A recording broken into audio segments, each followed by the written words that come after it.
Мен есімім Аманов Дос Нұркенұлы. Мен дәрігер кардиохирург, жедел жәрдем ауруханасында.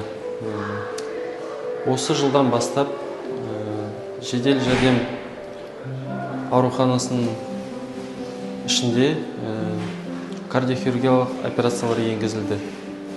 8 науқасқа жүрекке ота жасалынды. 8 науқас түгелдей ем алып, реабилитацияны өтіп, амбулаторлық емге жіберілді.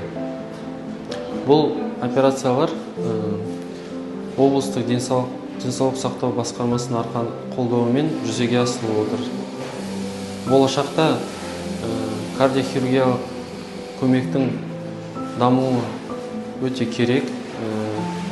Оның дамыту мақсатында осы аурухана ішінде кардиохирургиялық бөлімшесін ашылғаны жөн. Науқастар өте көп, жүрек ауруларымен.